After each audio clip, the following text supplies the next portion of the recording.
So, welcome to the November 15th edition of LiberalViewer Sunday Live Clip Roundup. Thanks for joining me. I've picked out the 13 best, most newsworthy clips from the Sunday morning news analysis shows from the big five corporate outlets. Well, actually, this morning it's the big four corporate outlets of ABC, NBC, not CBS, CNN, and Fox News, because CBS News' Face the Nation took the week off to cover golf, because I guess there was no news this week other than golf on CBS. Well, at least in their flagship Sunday morning news analysis show, Face the Nation took the week. At least they don't have the motto, if it's Sunday, it's Face the Nation, like Meet the Press when they take the week off. But anyway, enough of that. Those are the so-called corporate media here in the United States, and I will take those clips, add my commentary and criticism for what should be a fair use media criticism and political commentary show for you all tonight that hopefully you will enjoy. I put a link down in the video description to my clip list, which I've dropped. Wait, I think I found it. Yes, here you go.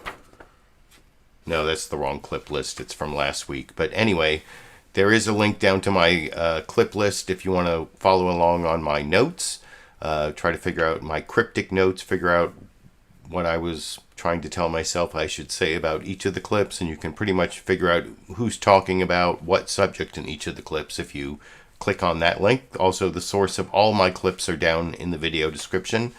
The topic this week is Trump's final failures, which refers mainly to two things. First, the continuing effects of Trump's failure on the coronavirus crisis, and that's combined with the second part of the topic, Trump's failure at the job that every president is supposed to perform, turning over the presidency to his legal successor, which Trump seems unable to do.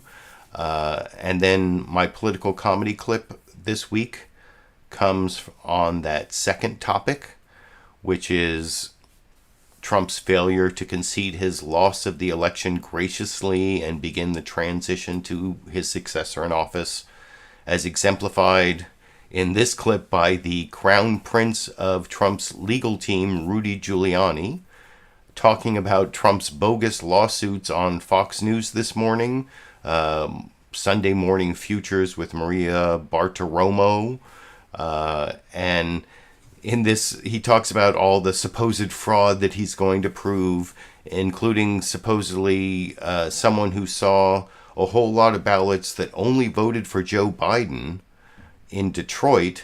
In a clip, I've done a little extra editing. That it's this one little mime move he does that I found really amusing, that I will talk about with you a little more after we watch that clip together over here. You know you're behind. Dominion notifies you. You call off the counting, and then you start doing ballots like this. You can't do the down ticket. That's why you have Biden and no down ticket. And you start doing ballots like this. And you start doing ballots like this. And you start doing ballots like this. Was that the right number of whatever. I just found that whole thing amusing. That is the best that Trump can do now, and he's not doing really well. I'm actually, when I get to the Fox News Sunday Newsmaker clip, I have a battle between former independent counsel Ken Starr, who went after Bill Clinton for his indiscretions with Monica Lewinsky, versus Lawrence Tribe, a Harvard law professor on who specializes in constitutional law. And the two of them will talk about whether the lawsuits are bogus and whether what Trump is doing is bogus, which is much more important, because if you watch what Trump did this morning, if you've been watching what Trump's been doing on Twitter for basically since November 4th, he's spinning all of these conspiracy theories. There was one he put up this morning that caused a lot of brouhaha because of the first two words. Here's that tweet from this morning. See, the two words are he won. And when I get to the clips, the news clips later, you'll see that a lot of people were saying this is the beginning of Trump's concession, but then it's followed by all this misinformation, disinformation, conspiracy theories, dominion, and not much different from what you just saw from Rudy Giuliani. And then by the time I finished watching the news shows, if you thought that the words he won meant anything, because some people had pointed out that it sounded like it was the beginning of Trump's concession, no. This was less than an hour later, the follow-up tweet from Trump. He only won in the eyes of the fake news media. I concede nothing. We have a long way to go. This was a rigged election, so no, not the beginning of a concession. But anyway, before I get to that whole story and... Oh, I've got Dash and Sandy to my left here. I do have a Dash and Sandy or Dandy clip coming up later. But first I have 4 news summaries. No CBS News Face the Nation. Dash the cat just jumped up right behind the camera. If the camera falls over, blame Dash. This is the only black shirt I have left. You remember the last black shirt I had got covered. I picked up Dash and got it covered in cat hair, and then when I was brushing it off, I ripped the pocket.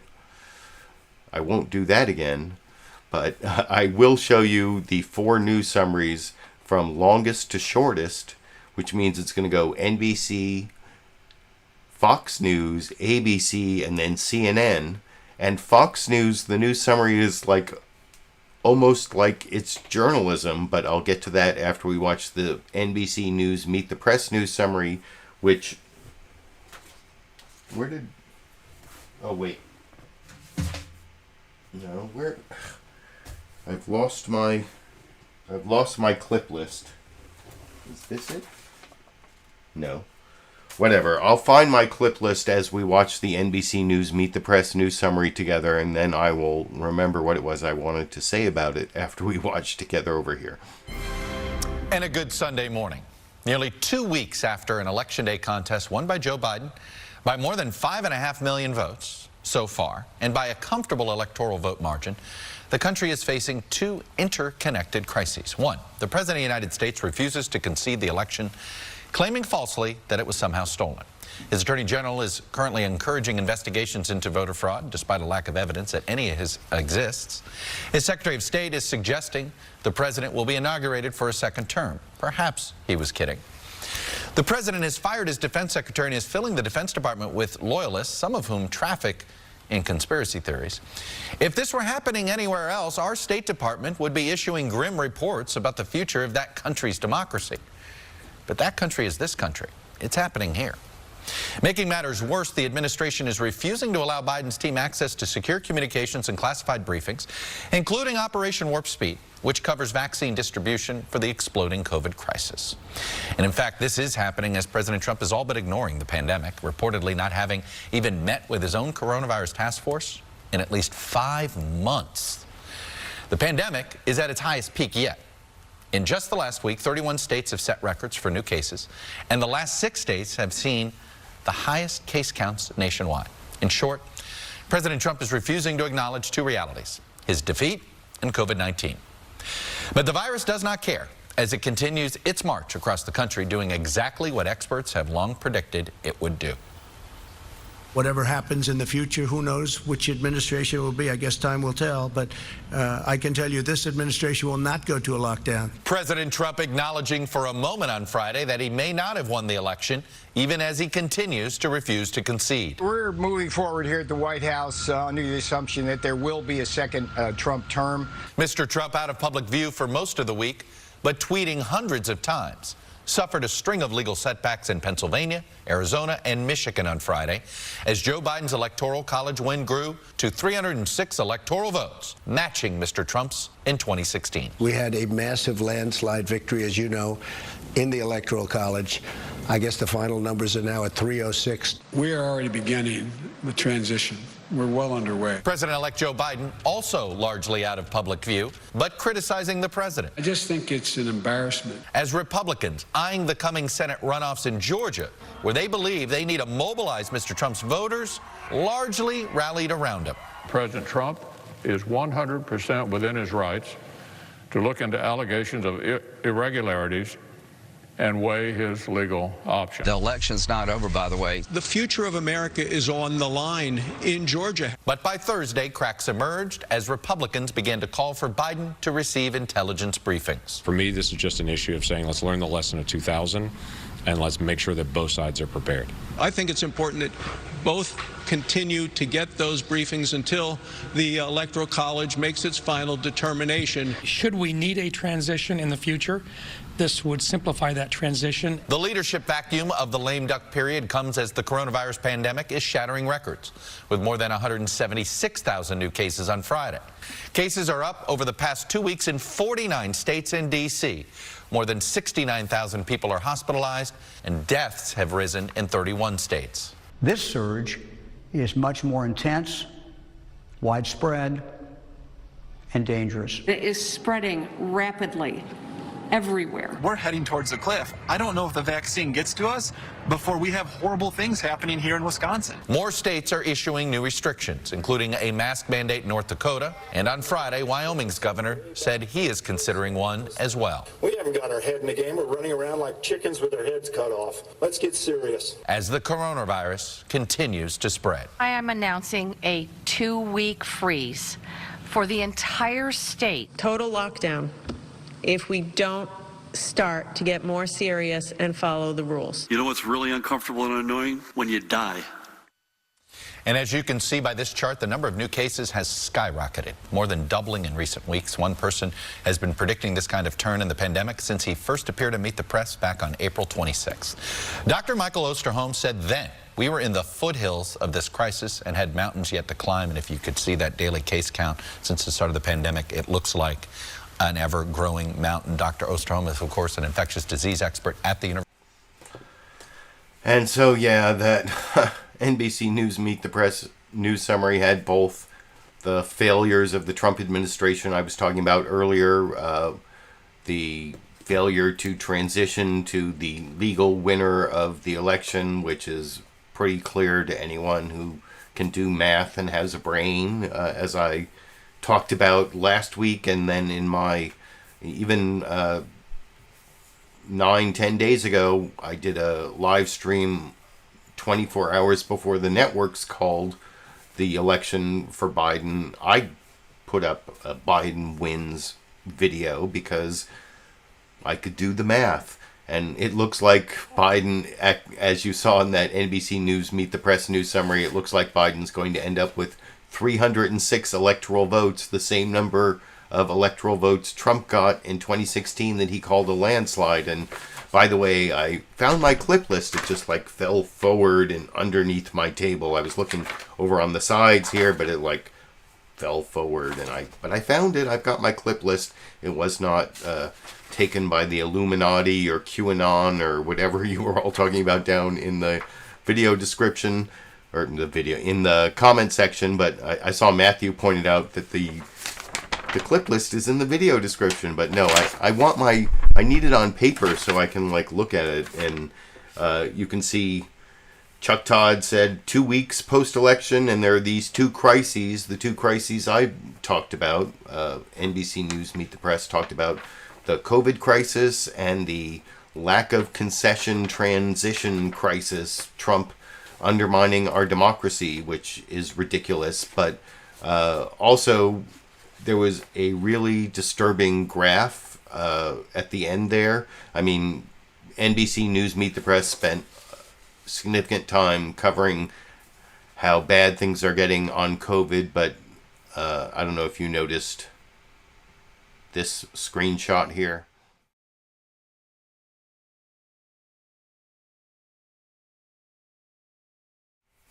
That looks really, really bad. And when I get to the fourth news summary, you'll see Jake Tapper in the State of the Union news summary gets to that graph with the numbers much more clear, much more quickly, which is why that's the shortest news summary at the end, but maybe it's the most succinct and the best one. You know, length is not always the most important thing in a news summary, I guess.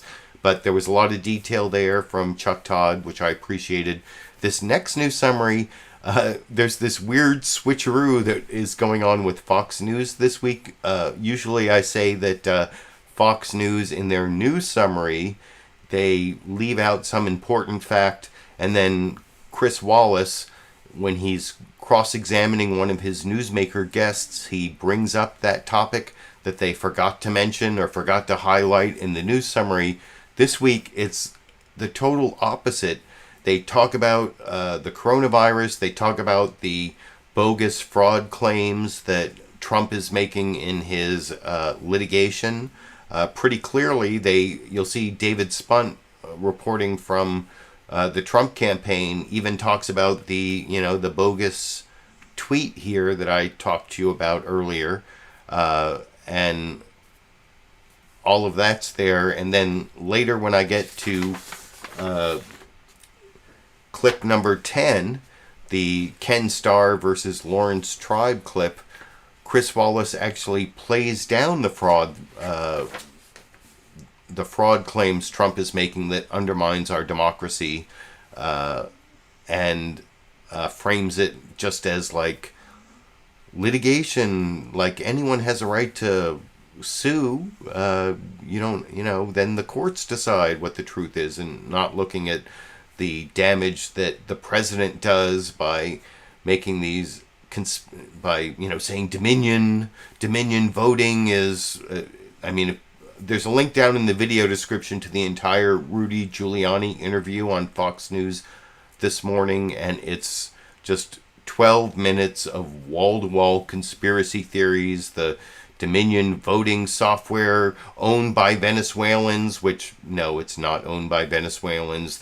And as you saw in that news summary, I think, I'm pretty sure they showed how the Department of Homeland Security, no, that might actually be in an upcoming NBC News Meet the Press clip, with how the Department of Homeland Security has said that this was the most secure election ever, or there was no evidence of any fraud in the 2020 election from Trump's own Department of Homeland Security. But anyway, I think I've over-introduced the Fox News Sunday news summary, but it includes David Spunt and Jacqui Heinrich from the Trump campaign and then the Biden campaign, or I guess it's the outgoing Trump administration, and they even call Biden president-elect in the Fox News Sunday news summary that I will talk about with you a little more after we watch it together over here.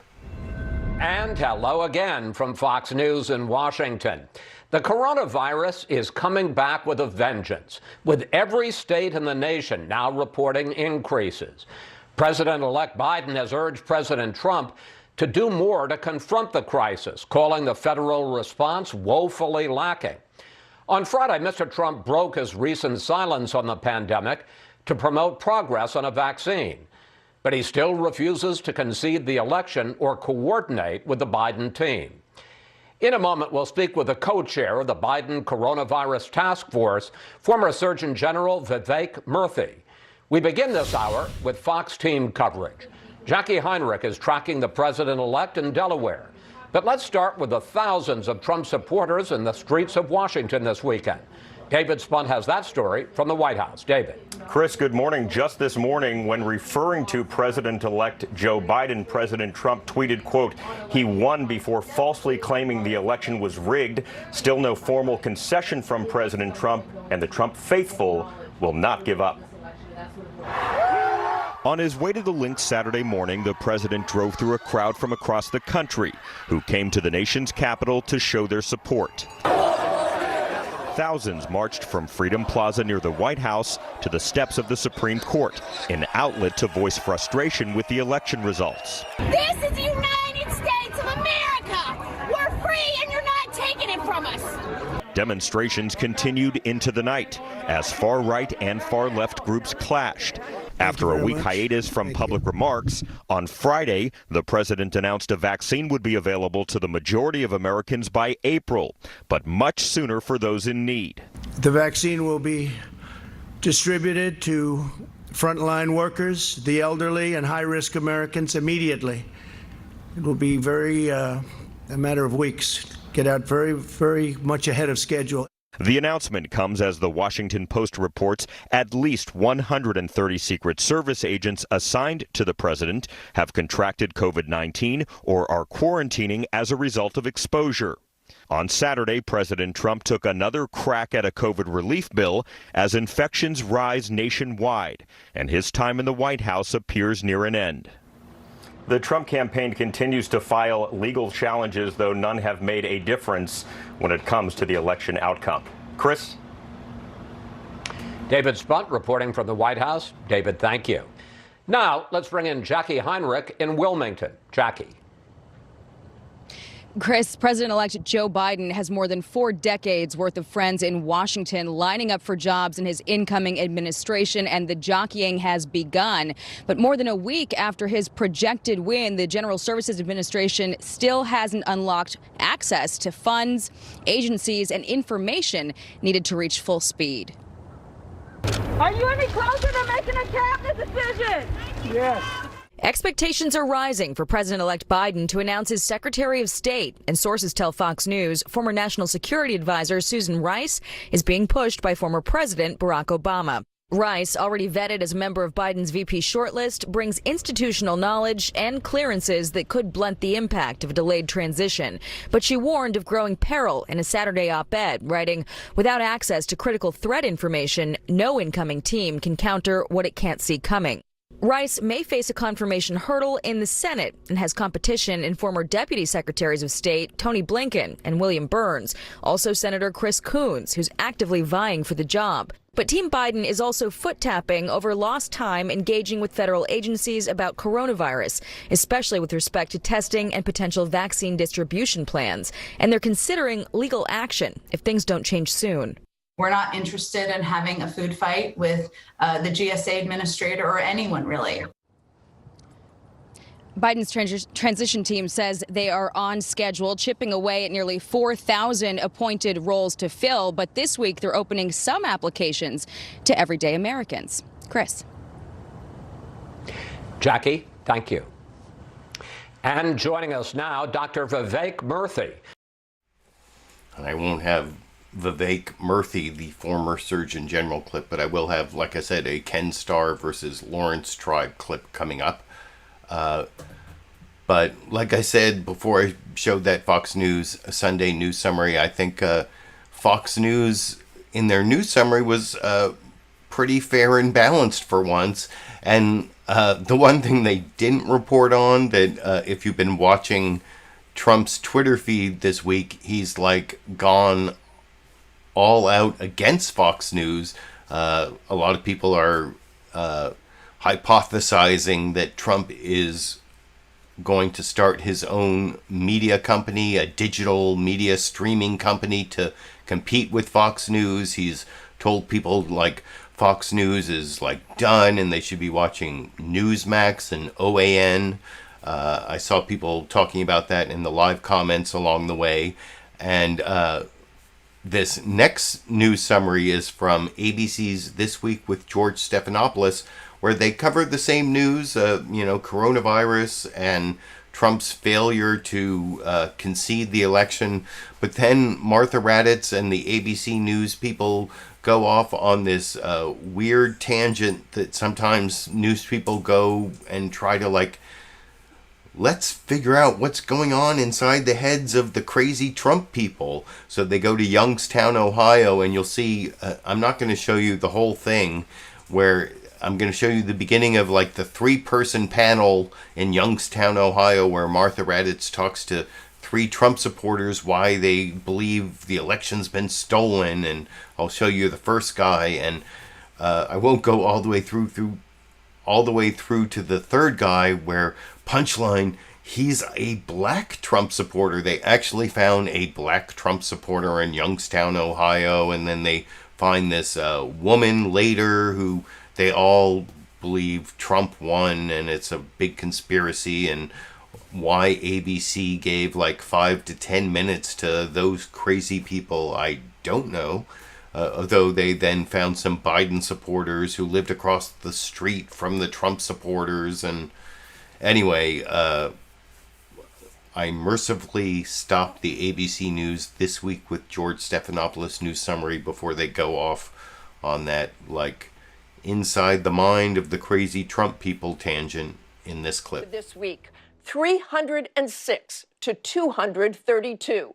That is where the Electoral College stands, with projections now in for all 50 states and D.C. Joe Biden with the same number of electoral votes Donald Trump claimed victory with 4 years ago.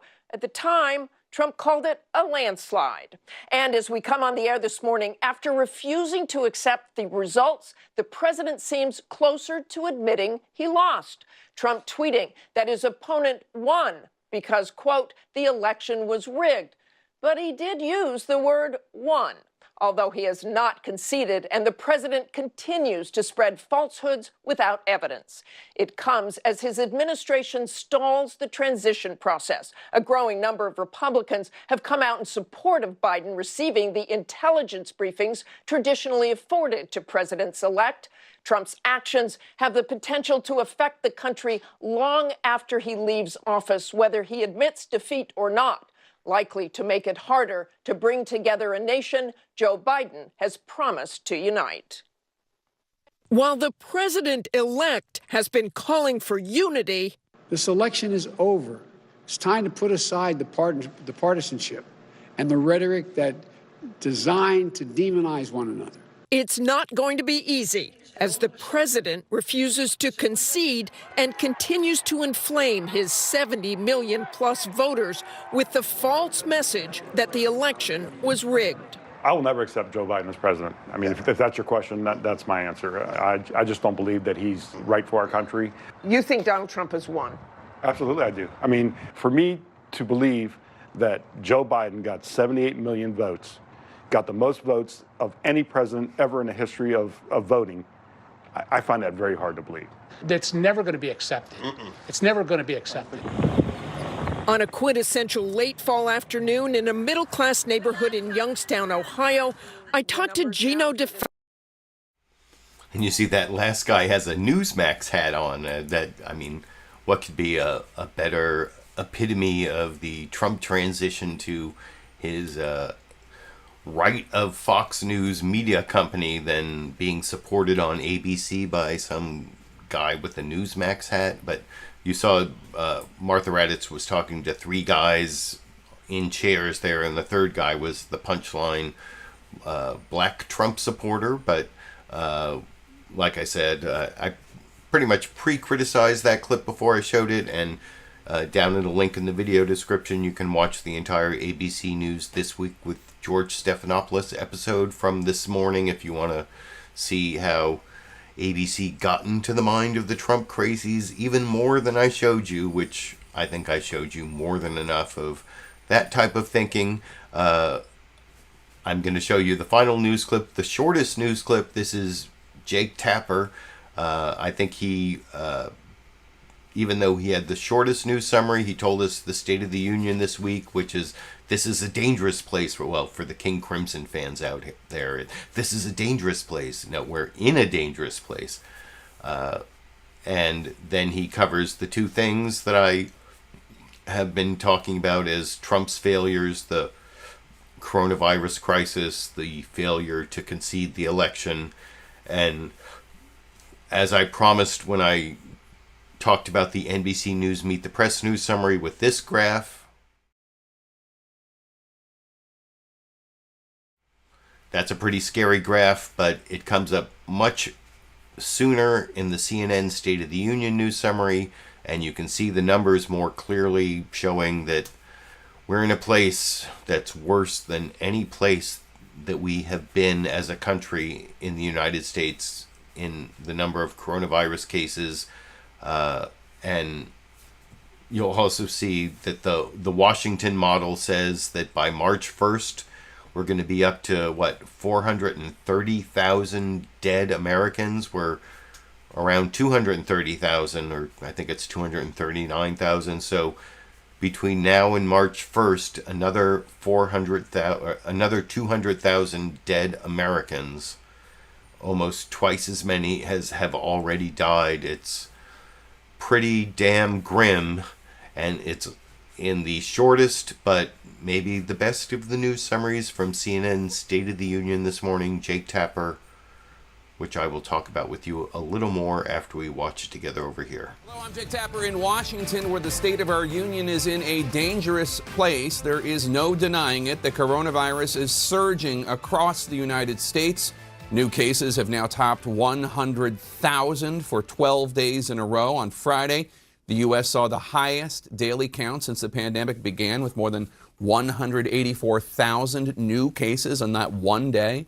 Deaths are also rising, an average of more than 1,000 deaths a day for the last 4 days. The virus has already killed more than 245,000 Americans, with a critical model warning that another 200,000 Americans could die by March because of the virus. The country did receive some good news this week, great news really, about the potential for a highly effective vaccine, but nothing has yet been approved, and experts worry that the worst will come before the vaccine is widely available.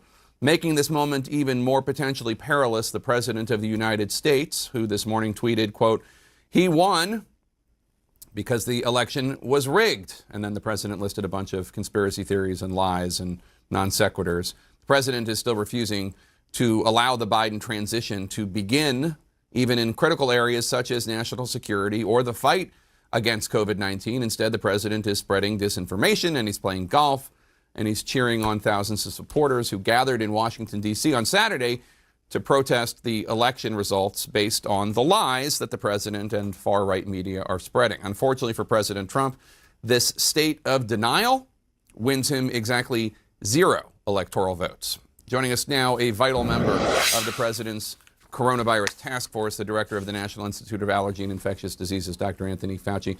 Dr. Fauci. And the next clip I'm going to show you is Dr. Anthony Fauci, but I like that there were all sorts of rhetorical stabs at the president on CNN's State of the Union this morning. That was one, and you can see the entire program at the link down in the video description. But the state of denial wins President Trump exactly 0 electoral college votes. I actually saw that joke earlier on Twitter in the last couple weeks, but I like to see Jake Tapper pointing or making that I don't know, is that a metaphorical joke? Whatever. The state of denial is where Trump is looking to win the election, basically. But the state of denial wins him exactly 0 electoral college votes. Anyway, I like that. But the much more serious, grim reality we're living in is that the coronavirus cases are up to 150,000 cases a day or more. It's incredibly serious. There's also the hospitalizations are rising, especially in certain hotspots, and deaths are going up, and it's going to be a long, grim, dark winter. One of the consequences of Trump's poor, dishonest leadership during this coronavirus crisis.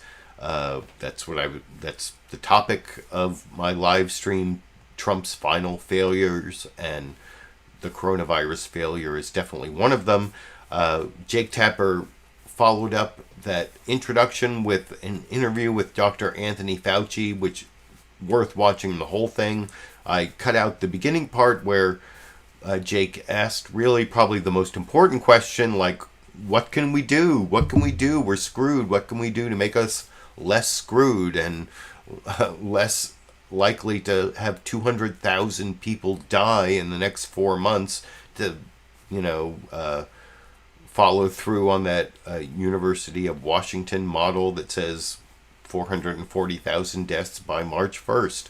And Jake Tapper even put as a premise of the question, other than wearing masks, social distancing, avoiding crowds, washing our hands, and that is the main thing we can do until we get a vaccine that is put into people's arms in significant numbers throughout the country. And then Jake Tapper even asked, well, when are we going to be able to stop doing those things? And Dr. Anthony Fauci says like second and third quarter of 2021, so that's like between March and September of 2021, that's when the vaccine is going to start taking effect in enough of the population that we can maybe be a little less stringent. But he even said we should not stop doing the masks and the social distancing, because even if it's 90% effective, we want to save the 10% of people who aren't getting an effective vaccine until we don't have so much coronavirus all throughout our population.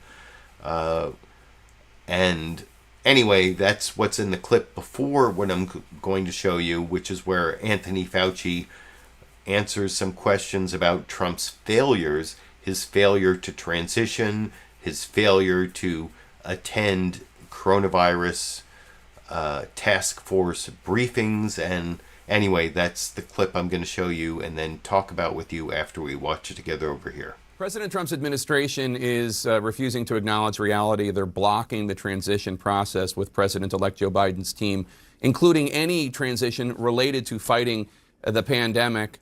How problematic is it for the fight against the coronavirus if the NIH and your agency and other government experts are not able to begin communicating with President-elect Biden's team, which, as you know, has its own expertise in fighting pandemics? Well, Jake, as you know, I've been through multiple transitions now, having served 6 presidents for 36 years.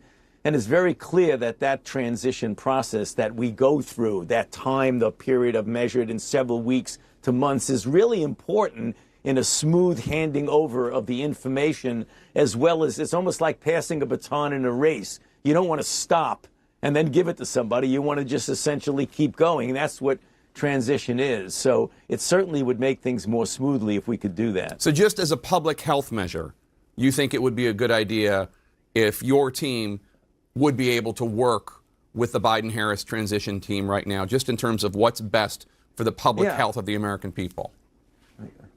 Of course, Jake, that's obvious. Of course it would be better if we could start working with them. When is the last time President Trump attended a White House coronavirus task force meeting? You know, it was months ago, but, you know, when we have our task force meeting, it's run, as you know, by Vice President Pence. And the vice president then translates that to the president himself. But the last time the president was physically at a task force meeting was several months ago. President-elect Biden has selected Ron Klain to be his chief of staff in the White House. And actually, Ron Klain is the next clip I'm going to show you. But you saw there Anthony Fauci talking about how there is some danger in the failure of Trump to transition. And also, he tried to downplay a little bit Trump's failure to attend the coronavirus task force meetings, but I don't know. I think there was a little bit of shade there. He did throw a little shade on Donald Trump. Well, whatever. You can let me know what you think down in the video or in the comment section. Speaking of which, I did see a bunch of people supporting this live stream through super chat contributions while I've been talking. I want to thank those people.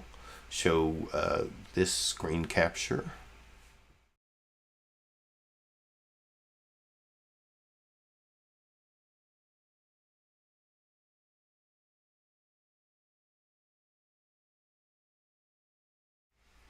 Matthew says, slow down the testing because more testing, more cases. I don't know. And then Chair's Bed said that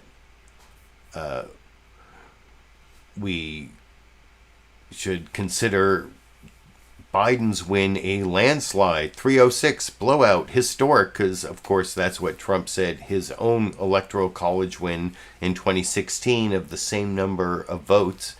That's like karma, I guess, that Trump is going to lose by the same number of electoral college votes that he called a landslide.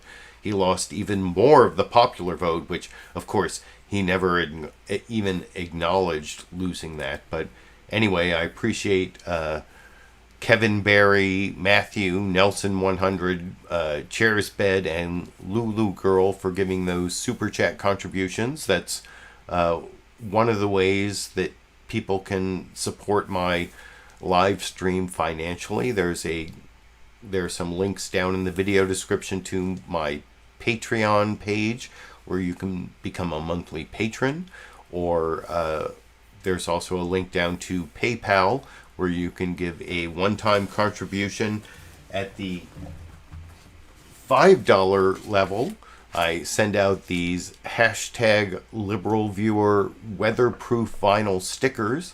At the $10 level on Patreon and PayPal, I send out the sticker plus this ACLU Constitution with the entire U.S. Constitution, a Know Your Rights with the Police section in the back. Anyway, that's my brief interval of e-begging before I get back to my clips. And I mentioned that Ron Klain, who's going to be President-elect Joseph Biden's chief of staff, was over on NBC News's Meet the Press. And actually, these next three clips are about the way NBC News Meet the Press cycled through these two Trump tweets I talked about. First, this one, where he said he won, referring to Joe Biden, but then all this conspiracy theory after it. And then after that, less than an hour later, Trump says, he only won in the eyes of the fake news media. I concede nothing. But in between those two tweets, NBC News Meet the Press was reporting from White House sources that Trump was beginning his concession with that first tweet, which, if you read it, does not look at all like a concession if you read anything after the first two words. But that's the premise of Chuck Todd's question to Ron Klain, Chief of Staff for President-elect Joe Biden, in the first of three NBC News Meet the Press clips I'm going to show you together tonight over here. Action they want to see. Well, the president of this morning has tweeted something that a lot of folks are trying to interpret, because the first line is, he won because the election was rigged. And the president's tweet goes through all of his reasons, what he believes why this election was unfair. But it's the first time he said he won. In our own reporting, Mr. Klain, we've asked an official and said, is this the closest we're going to get to President Trump admitting that Joe Biden won? And we were told yes, and that this is the beginning of a concession process. Do you accept that as sort of step one here? Well, look, I accept it as a further confirmation of the reality that Joe Biden won the election, and not through any of the rest of that tweet, not through fraud or anything else the president is baselessly alleging. He won because he got more votes, okay? That's why he won. He got more votes in the popular vote by a lot, and he won the same number of electoral votes that President Trump himself called a landslide 4 years ago. But look, if the president's prepared to begin to recognize that reality, that's positive. Donald Trump's Twitter feed doesn't make Joe Biden president or not president. The American people did that. What we really want to see this week, Chuck, is the General Services Administration issue that ascertainment so we can start to do the kinds of things you and I talked about a few minutes ago. Meet with these vaccine officials, kind of get the intelligence briefings for the president-elect, the vice president-elect. That's really the measure of how this is moving forward this week, I think. And finally, I want to ask you the importance of the Georgia runoffs to the president-elect. And by the way, regarding the importance of the Georgia runoffs, those are the last two clips I'm going to show you. I should have mentioned that at the beginning of the show. Clips 12 and 13 are John Ossoff and then Raphael Warnock, the two Democrats running for Senate in Georgia. And I'll talk about the Georgia runoff when I get to those clips. But you saw there that Chuck Todd on Meet the Press said that their reporting was that this tweet this morning that I showed you earlier, because it had the first two words, "he won," this was supposedly the beginning of Trump's concession. But if you read the rest of the tweet, that's a fairly low probability interpretation of this tweet that I'm showing you here. But that's what Chuck Todd was going with when he talked to Ron Klain, and that explains why when he was talking to Arkansas Governor Asa Hutchinson, and he said, well, Trump said he won, Biden won in a tweet this morning. Chuck Todd didn't even follow up on that, talking about all the other bogus stuff Trump said in that tweet I just showed you, which I thought was bogus when I watched it this morning, and even becomes more bogus when Meet the Press walks back their reporting you just saw in the questioning of Ron Klain, that supposedly this tweet was the beginning of Trump's concession. But no, that's ridiculous. But that's what even Asa Hutchinson got away with saying on Meet the Press this morning over here. Welcome back. On Friday, NBC News projected President Trump the winner in North Carolina and called Joe Biden the apparent winner in Georgia, meaning the results are close enough that the outcome could depend on the recount that is currently underway. That's when we use the word apparent, whenever it can slip into recount territory. As we mentioned earlier... Oh, and the one good thing that Chuck Todd says in this clip that I forgot to mention is that NBC tried to get Republican senators who aren't calling Trump's attack on democracy bogus. They asked every single one of them to come on Meet the Press. It didn't happen. Which, anyway, here's Chuck Todd saying that, and I'll get back to you after we watch that clip together over here. Welcome back. On Friday, NBC News projected President Trump the winner in North Carolina and called Joe Biden the apparent winner in Georgia, meaning the results are close enough that the outcome could depend on the recount that is currently underway. That's when we use the word apparent, whenever it can slip into recount territory. As we mentioned earlier, Biden has matched President Trump's 306 to 232 electoral vote margin of 4 years ago. President refuses to concede, just reiterated again on social media. And Republicans have either backed his false claims of fraud or have remained silent. We invited every single Republican senator to appear and Meet the Press this morning. They all declined. But we are very pleased that Republican Governor Asa Hutchinson of Arkansas has agreed to join us this morning. Governor, thank you. Welcome back. And in fact, I hope to talk to you as much about COVID as we do about politics here. But let me get the politics out of the way. Who do you believe won the election? I expect Joe Biden to be the next president of the United States. It was good, actually, to see President Trump tweet out that he won. I think that's a start of an acknowledgement. And it is very important that Joe Biden have access to the intelligence briefings to make sure that he is prepared. During times of transition, our enemies have an opportunity to try to take advantage of us. We want to make sure that there is a smooth transition, particularly when it comes to the vaccine distribution, the coronavirus, that everybody understands what we're doing there and what the plan is for the future. Are you concerned that the next president of the United States, Joe Biden, is going to have a large chunk of your party's rank and file not accept the legitimacy of this election because President Trump keeps feeding false narratives out there?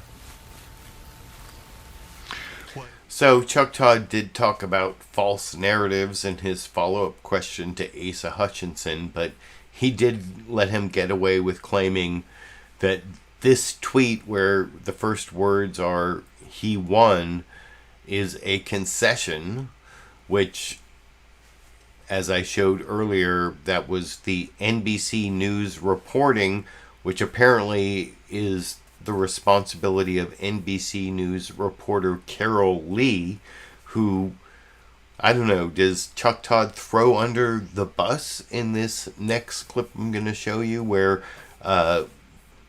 Chuck Todd points out that Trump followed up this tweet that started with "he won" with a subsequent tweet like an hour later, less than that he only won in the eyes of the fake news media. So that reporting that Trump was starting to concede, that actually came from NBC News reporter Carol Lee, from some White House source. Who was it who was totally wrong?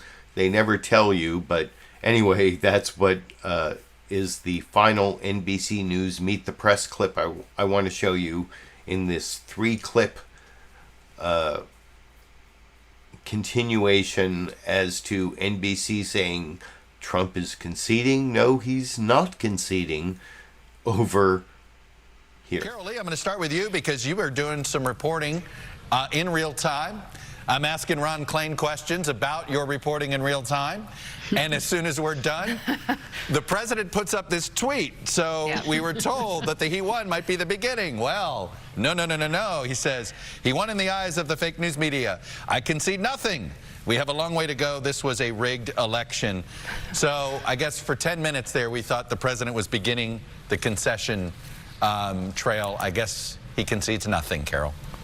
Yeah, a bit of whiplash this morning, Chuck. As soon as he sent that first tweet that said Biden won, I heard from a White House official who said it looks like the president is admitting that Biden will be the next president and that this could be the beginning of the president's version of a concession, which we've been told all week would sound something like what he tweeted.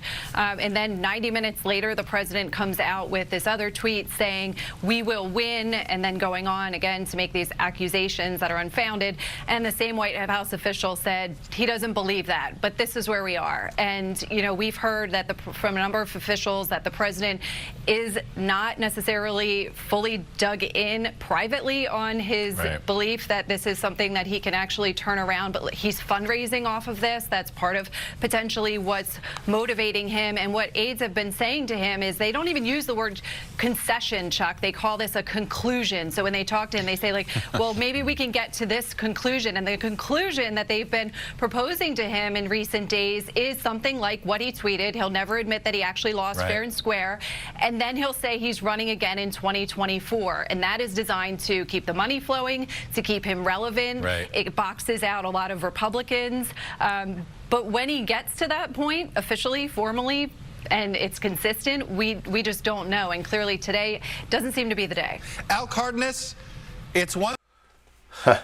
So that's the evolution of the NBC News reporting, first on Trump's tweet this morning that he won because the election was rigged, supposedly the beginning of a Trump concession, and then like less than an hour later, Trump tweeting, "He only won in the eyes of the fake news media. I concede nothing." So whatever NBC News, who was the White House source that Carol Lee was talking to who said Trump was conceding, because that turned out not to be true. That source should be burned. Burn that source, Carol Lee. That's what I'm saying. But anyway, I have 2 more clips on the Trump failure on the transition.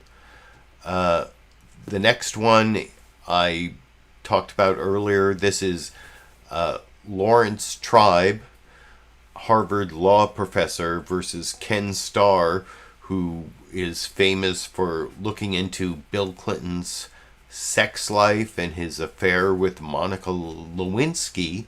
Lawrence Tribe might not be as famous, but to me, he's a famous constitutional law professor. In fact, I own this book, American Constitutional Law by Lawrence Tribe. That is a big, thick book, which I have actually read. It's a textbook that many law students read during law school. That's what a scholar Lawrence Tribe is. And this clip, I think I mentioned earlier when I showed the Fox News Sunday news summary, that the news summary in a big switcheroo was pretty journalistic, and they mentioned how bogus Trump's fraud claims were, but Lawrence Tribe briefly mentions how bogus Trump's fraud claims are. But other than that, Chris Wallace and, of course, Ken Starr, the pervert who looked into Clinton's dalliances with Monica Lewinsky, they talk about how, Trump has every right to file lawsuits. Well, that's true.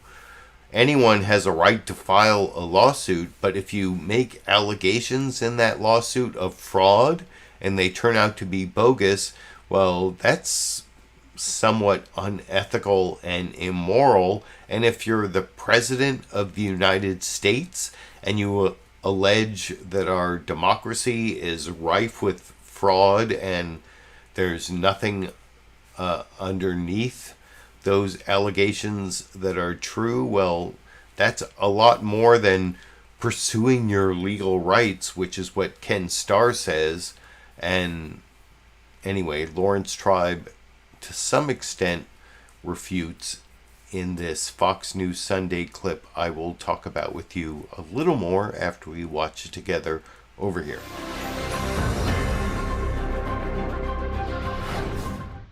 "12 days after the election, President Trump still refuses to concede or to begin the transition to President-elect Biden. But so far, at least, his legal challenges to the vote count have had little success. We want to discuss the state of play with two of the country's top legal minds, former independent counsel Judge Ken Starr and Lawrence Tribe, a Harvard constitutional law professor. Professor Tribe, before we get into specific cases, what do you think of President Trump's overall effort to litigate the election and to hold up the transition in the meantime? I think his overall effort is dangerous, even though we know it's going to fail.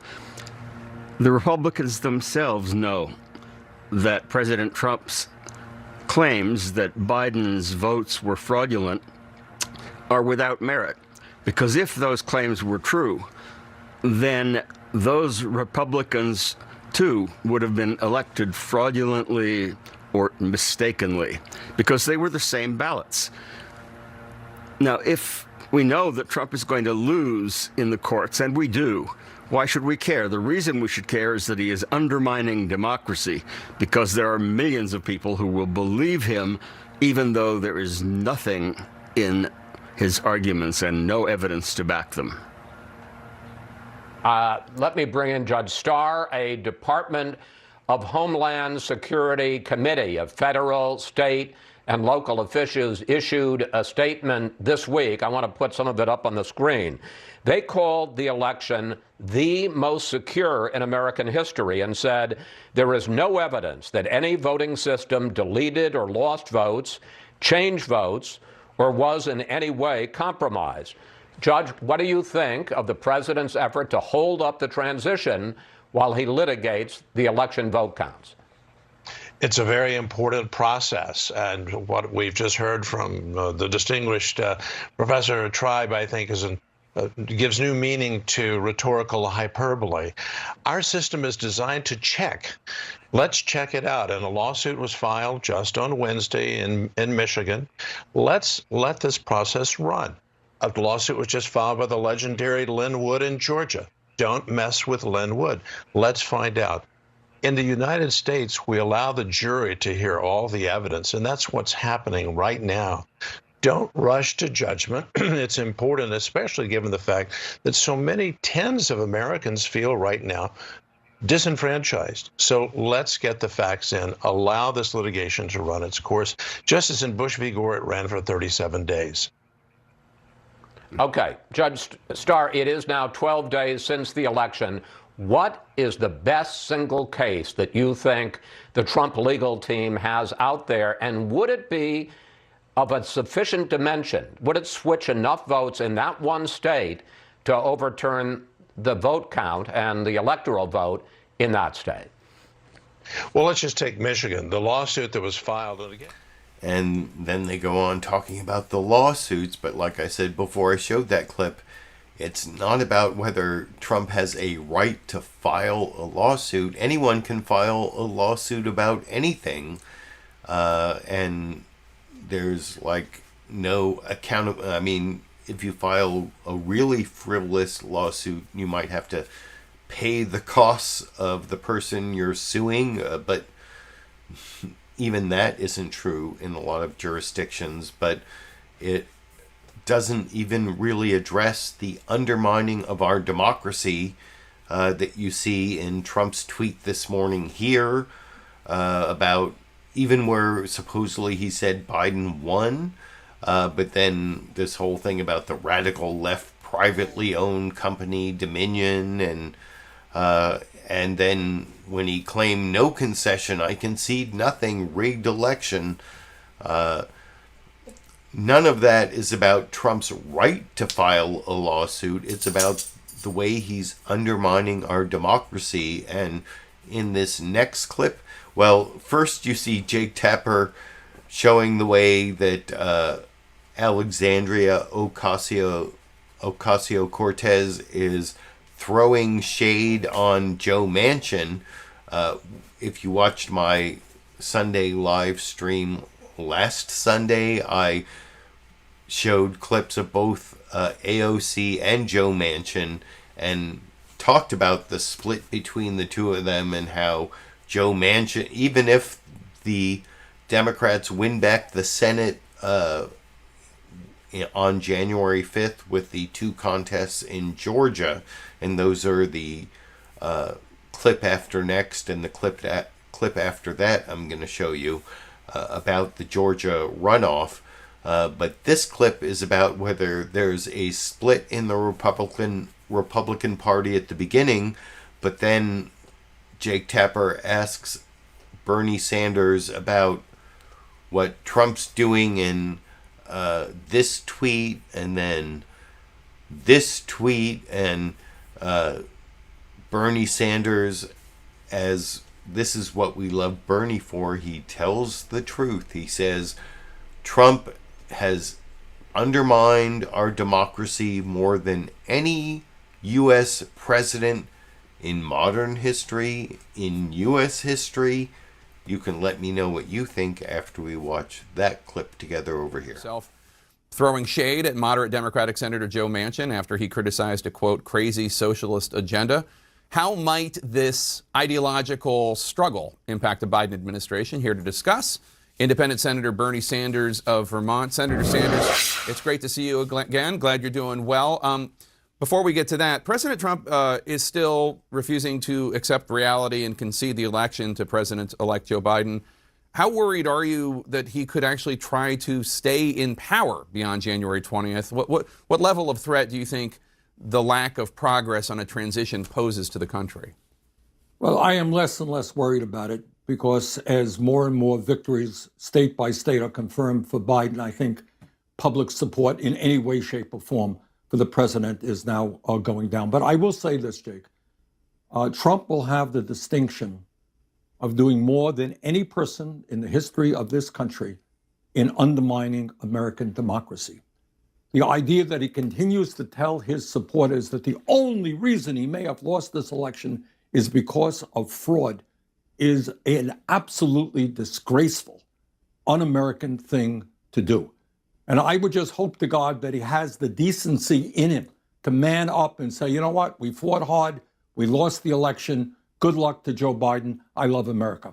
But the fact that he's not even cooperating in the transition, The fact that he continues to deny reality, to continue to suggest that Biden has illegally won the election is beyond belief in terms of behavior for an American president.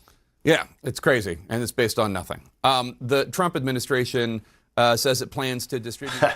My favorite part of that clip is at the end where Jake Tapper says, yeah, it's crazy, it's based on nothing. And like I said earlier in the live stream, Jake Tapper made a bunch of amusing hits on the Trump administration, and that was one worth showing. And also Bernie Sanders, big truth teller, talking about Trump undermining our democracy more than, I don't know how many presidents, any president than I can remember, even worse than Richard Nixon. But anyway, the final two news clips I'm going to show you are on the Georgia runoff. These are the two Democrats who are running to take the Senate majority away from the Republicans. Mitch McConnell, our, turtle in chief, our, I guess, Senate majority turtle leader, who is going to slow down and stop any legislation that the Biden administration wants to pass if the Democrats don't get 50 senators. But they can get 50 senators in the Georgia runoff on January 5th, where John Ossoff could beat David Perdue and Raphael Warnock could beat Kelly Loeffler. I think it's basically a 50-50 chance, and I think Raphael Warnock does a better job than John Ossoff in these next two clips I'm going to show. First, here's John Ossoff talking to Martha Raddatz on CNN, on ABC's This Week with George Stephanopoulos. This is sort of the transitional clip talking about Trump's refusal to concede the election, talking specifically about Trump's tweets. And John Ossoff does an okay job of pivoting to the talking points he needs to use to win the election in Georgia, but not as good a job as Raphael Warnock in the next clip, as I will talk about with you a little more after we watch John Ossoff on ABC this morning over here. He's hoping to unseat Republican Senator David Perdue, who we invited on the program and hope to have on This Week soon. I want to start with the president. John Ossoff is up tweeting already about Georgia and many other things. He says, doing a great job in Georgia. Their recount is a scam, means nothing, must see fraudulent signatures, which is prohibited by stupidly signed and unconstitutional consent decree. Want to give me a reaction to that? Well, Martha, good morning. Thank you for having me. And I suppose they say the first stage is denial. Trump is leaving, whether he knows it or not. And the question now is how we're going to contain this pandemic, which is raging out of control, which is spreading at an accelerating rate. There are hundreds of thousands of lives hanging in the balance. There are millions of jobs and homes and livelihoods hanging in the balance. And that's why it's so important to win these two Senate races so that the incoming presidential administration can govern, can lead, can enact the solutions necessary to contain this virus and invest in economic recovery. You know, Joe Biden got nearly 100,000 more votes than you in Georgia. What do you think that was about, and how do you make up that gap between now and January? Well, we saw a little bit of drop-off from the top of the ticket. We saw a few votes go to the Libertarian candidate in the Senate race, but this was the closest Senate race in the country, Martha. And that really reflects the power of black turnout here, the determination of black voters in Georgia to make a change in this country. Georgia's black community has been hit the hardest by COVID-19. Georgia's black community is demanding access to affordable health care, demanding civil rights legislation to secure criminal justice reform. And look, Georgians are about to celebrate Thanksgiving without family. Georgians are looking at a future that is continued to be threatened by the spread of this virus and a very uncertain economic scenario. After 4 years of division that's been corrosive to our national soul, we're seeing record-breaking turnout in Georgia from voters who are demanding change, who are demanding competent, honest leadership out of this crisis.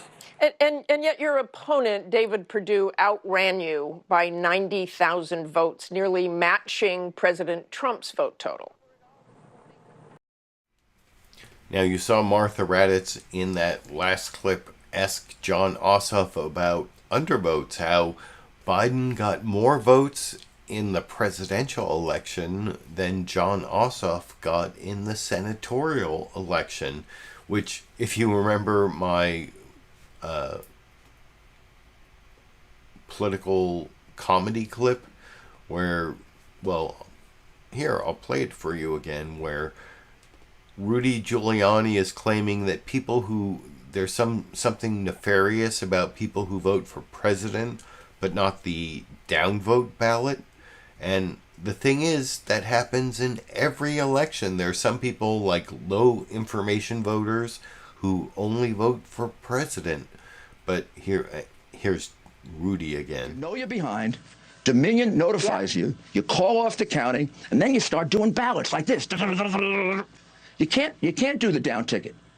That's why you have Biden and no down ticket. And you start doing ballots like this. And you start doing ballots like this. And you start doing ballots like this.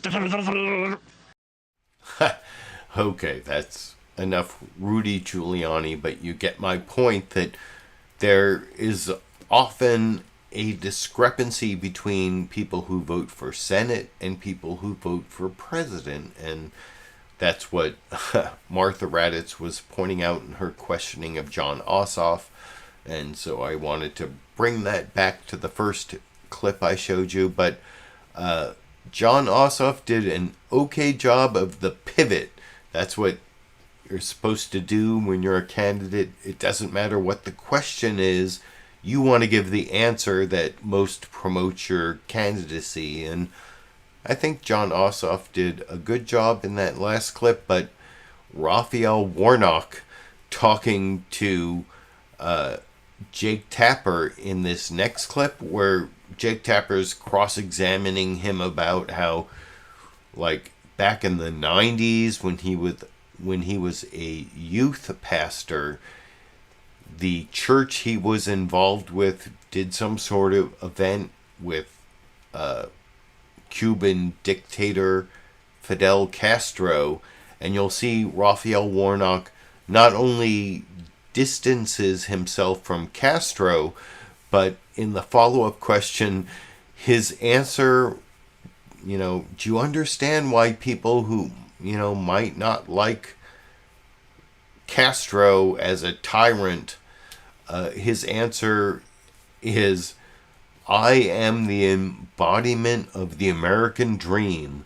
And when I watched this, I was thinking, this dude is a great politician. He answers the Castro question with, I am the embodiment of the American dream, and he has this great smile while he does it in the final news clip I will show you and then talk with you about after we watch together over here. Let me ask you about one of those attacks, because Senator Loeffler keeps mentioning on the campaign trail an incident from 1995 when you were a youth pastor at a New York church which hosted a speech by Fidel Castro. Now, you've said you had nothing to do with that invitation, but just to clarify for our viewers, did you attend the speech, and do you understand why there are so many people who view Castro as a murderous tyrant and not someone to be celebrated? I'll tell you what I understand. I understand why Kelly Loeffler is trying to change the subject. I was a youth pastor. I had nothing to do with that program. I did not make any decisions regarding the program. I've never met the Cuban dictator. And so I'm not connected to him. I'll tell you whose names are on the ballot: Raphael, Warnock, and Kelly Loeffler. This race is not about anybody else. And so while she tries to tie me to these personalities that I don't know and seeks the endorsement of a 5th century warmonger named Attila the Hun, I'll be focused on health care in Georgia. But do you understand why so many people view any celebration of Fidel Castro as celebrating something ugly and tyrannical? You mentioned it. I think you just called him a tyrant. I mean, he was a murderous thug, and I think that I get that this is a distraction, but do you understand why people would be appalled by anyone celebrating Fidel Castro? Well, absolutely, and I never have. What I am putting forward in this race is American values. Listen, in no place other than America is my story even possible. I'm proud of my country, and what makes me love America is that in spite of whatever challenges we have, there's always the path to redress our concerns, to make the country better. I grew up in public housing, and here I am running for the United States Senate against the wealthiest member of Congress. I understand the struggles of ordinary people, and that's what this race is about. Yeah. America always has a path to lift people who are at the bottom so that they can live the American dream. I know that story. I'm an embodiment of it. And I want to make sure that the kids that I run into, whose sense of hope has been eclipsed in this dark and difficult time, know that they have a path. I'm not going to give in to the demagogues of division and distraction. People who have no vision engage in division. I'm going to do the thing that I've been doing all my years as pastor of Martin Luther King Jr.'s church: bring people together so that we can push through this terrible pandemic and get our country going again. All right, Reverend Warnock, thank you so much for taking the time to talk. President Trump's administration is refusing to acknowledge reality. They're blocking the transition process. Sorry, I clicked on the wrong clip there, but then I clicked on myself, and that was awesome. Raphael Warnock, Reverend, claiming that he is the pastor of MLK's church, which is true, and he's bringing us together, unlike the Republicans. That was, like I said, that was the greatest pivot, much better than John Ossoff, but I think there's a better than 50-50 chance that the Democrats will win those 2 senatorial seats in Georgia. Trump is, as you saw in the previous clips, showing himself to be somewhat tarnished, to be a conspiracy theorist. He's not going to be on the ballot on January 5th. And Biden won Georgia. I think by January 5th, we're going to know for sure that Biden won Georgia. So maybe John Ossoff and Raphael Warnock will also be able to win. I think Democrats will either win both seats or neither. And I think more likely than not, they will win both. You can let me know what you think down in the comment section. That's the last of my news clips tonight.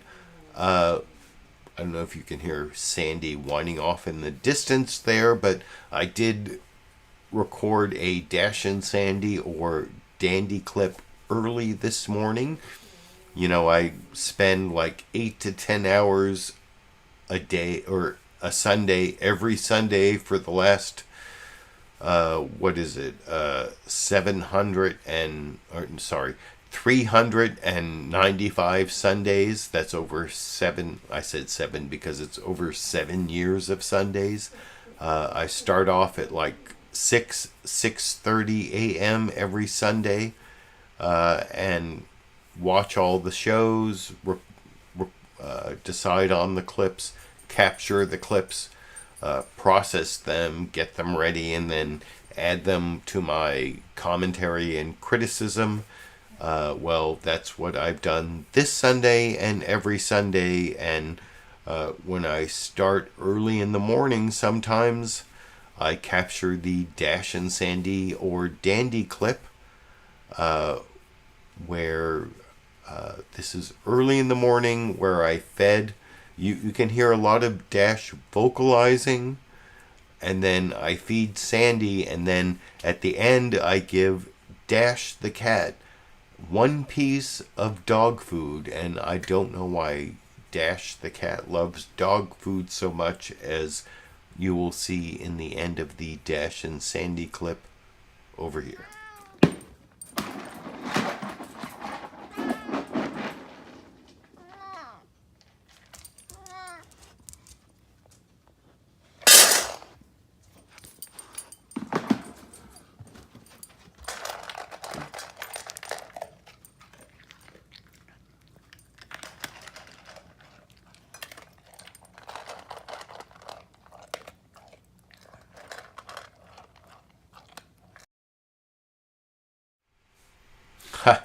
So there you go, the final Dash and Sandy clip. Oh, I see Tom Trask gave me a super chat contribution. Matthew gave me a second Obamagate one.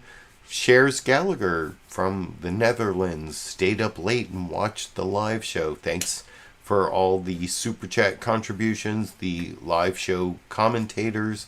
I will be back next Sunday and every Sunday for, well, at least through January 20th, 2021. I hope you appreciate the time I put in. I appreciate those of you who show up and watch. Give me a thumbs up, supportive comments, financial support, and all of that. Until next week, I guess I will be seeing all of you around the internet.